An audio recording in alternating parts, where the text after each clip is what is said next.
మహనీయుల జయంతి ఉత్సవాలు జరుపుకుంటున్న నిజాం కళాశాలకు ఇచ్చేసినటువంటి ముఖ్య అతిథి సీనియర్ ప్రొఫెసర్ కంచె ఐలయ్య గారికి ఇదే నిజాం కళాశాల తరఫున ఆహ్వానం పలుకుతున్నాను. అందరూ కరతాళ ధ్వనులతో సార్ను ఆహ్వానించాలని కోరుతున్నాను. అదేవిధంగా సభా ప్రాంగణంలో ఉన్నటువంటి vice principal doctor Renuka, doctor Melis, doctor Sudarshan, doctor Sarath and BCCL director doctor Venkateswarlu మరియు ఆర్గనైజింగ్ కమిటీ అయినటువంటి మహనీయుల జయంతి ఉత్సవాల నిజాం కళాశాల ఆర్గనైజింగ్ కమిటీ మెంబర్లందరికీ మరియు విద్యార్థులందరికీ స్వాగతం. ఈరోజు మనం ఇక్కడ మహనీయుల జయంతి జరుపుకుంటున్న సందర్భంలో ఒక చిన్న ఏమరపాటు జరిగింది. ముఖ్యంగా చెప్పాలంటే యాజ్ ఎ ప్రిన్సిపల్గా నేను ఆర్గనైజింగ్ కమిటీ మెంబర్లు వచ్చినప్పుడు వారికి నేను ఒక సూచన చేశాను. 10వ తారీఖు నాడు మనం చేసుకుందాం, కానీ కొన్ని సందర్భాల్లో నేను ఉండకపోయినా వైస్ ప్రిన్సిపల్ మేడం ఉండడం జరుగుతుందని చెప్పడం జరిగింది. ఆ క్రమంలో కంచె ఐలయ్య సార్ గారికి ఇన్ఫర్మేషన్ ఇచ్చారు. కానీ కొన్ని అనివార్య కారణాల వల్ల ఉస్మానియా యూనివర్సిటీ యందు మహనీయుల జయంతి ఉత్సవాలు 10, 11, 12 జరగడం వల్ల దాన్ని మనము పోస్ట్పోన్ చేసుకోవడం జరిగింది. ఆ సమయ ప్రభావం వల్ల దాన్ని పోస్ట్పోన్ చేసిన దానికి అన్యాయ భావించొద్దని కంచె ఐలయ్య సార్ను ఈ సభాముఖంగా కోరుతున్నాను. అంతేకాకుండా మహనీయుల జయంతిని మనం ఇంత ఘనంగా జరుపుకుంటున్నాం. ఆ మహనీయుల యొక్క ఆశయాలను వారిచ్చినటువంటి మార్గదర్శకం మనము నిత్య జీవితంలో ఉండాలని నేను మనస్ఫూర్తిగా విద్యార్థులందరినీ కోరుకుంటున్నాను.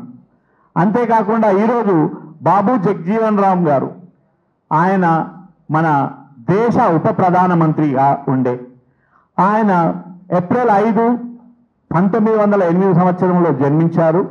కానీ తను చేసినటువంటి అనేక కార్యక్రమాలు, ముఖ్యంగా సమానత్వం కోసం అంకితమైనటువంటి వ్యక్తి బాబు జగజీవన్ రామ్ గారు. ఒక సమయంలో భారతదేశంలో హరిత విప్లవం మరియు భారత వ్యవసాయాన్ని ఆధునీకరించడం లోపల ఆయన పాత్ర కీలకంగా జరిగింది. అంతేకాకుండా అత్యవసర పరిస్థితి భారతదేశంలో వచ్చినప్పుడు ఆయన ఇచ్చినటువంటి స్ఫూర్తి, ఆయన ఇచ్చినటువంటి సూచనలు దేశ ప్రజలందరికీ చాలా ఉపయోగకరమైనవి. అంతేకాకుండా ఆయన మొట్టమొదటి ఉప ప్రధానిగా తన బాధ్యతలు స్వీకరించారు. అదేవిధంగా మహనీయుడైనటువంటి మహాత్మారావు జ్యోతిరావు పూలే, ఆయన పుట్టినది 11 ఏప్రిల్ 1827.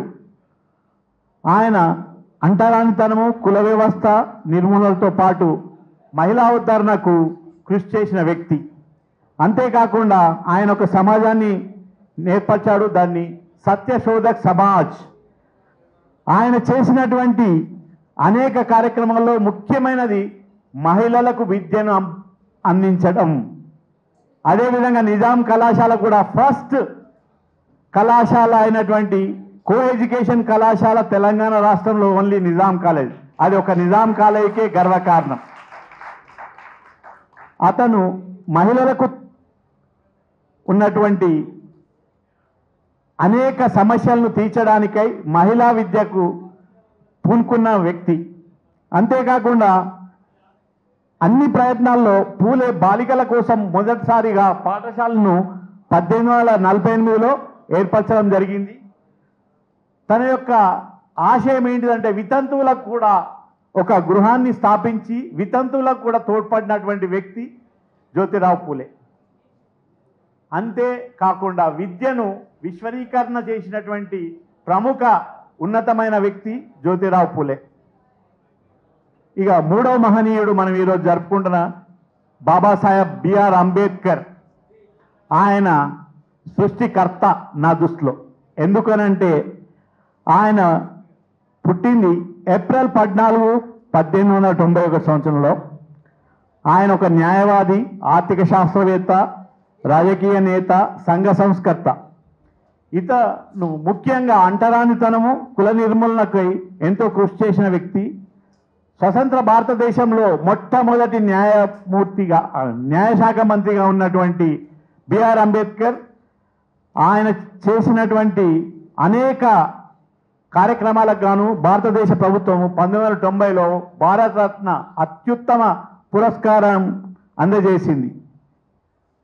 ఆయన చేసిన కృషికి ఫలితంగా మనం ఆయన పుట్టినరోజును అంబేద్కర్ జయంతిగా జరుపుకుంటున్నాం. అందరూ ఆ మహనీయునికి మరొకసారి జోహార్లు అర్పించాలని కోరుకుంటున్నాను. ఇంకొక ముఖ్య విషయం, అంబేద్కర్ గారు వివిధ డిగ్రీలను సంపాదించారు అభ్యసించాడు. కానీ డీలిట్ ఉస్మానియా విశ్వవిద్యాలయంలో 1953లో గౌరవ పురస్కారాన్ని అందుకున్నాడు. అది ఉస్మానియా యూనివర్సిటీకి గర్వకారణం.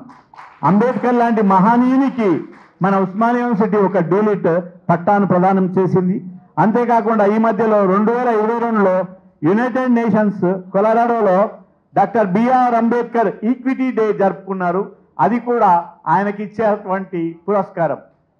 దీనిలో భాగంగా నేను ఒక్కటే విద్యార్థులందరికీ చెప్పదలుచుకున్నది, సమానత్వం కావాలి, అదేవిధంగా కుల వివేక్ష రూపుమారాలి, అదేవిధంగా అందరికీ విద్యను ఇవ్వాల్సినటువంటి బాధ్యత ఉన్నదని ముగ్గురు మహనీయులు బాబు జగజీవన్ రామ్, జ్యోతిరావు పూలే మరియు బిఆర్ అంబేద్కర్, అంతేకాకుండా మన తెలంగాణ రాష్ట్రంలో ముఖ్యంగా చాకలి ఐలమ్మ, సమ్మక్క సారాలమ్మ మరియు కొమరం భీం లాంటి ఎందరో మహోన్నత వ్యక్తులు వారి యొక్క ఆశయాలను మనకు అందించారు. ఆ ఆశయాలను మనము తూచా తప్పకుండా పాటించి మన రాష్ట్ర అభివృద్ధికి మన సమాజ అభివృద్ధికి పాటుపడాలని మరొకసారి కోరుకుంటూ ఈ అవకాశం ఇచ్చినటువంటి ఆర్గనైజింగ్ కమిటీ మరియు బీసీసీఎల్ డైరెక్టర్కు అందరికీ కృతజ్ఞతలు తెలుపుతున్నాను.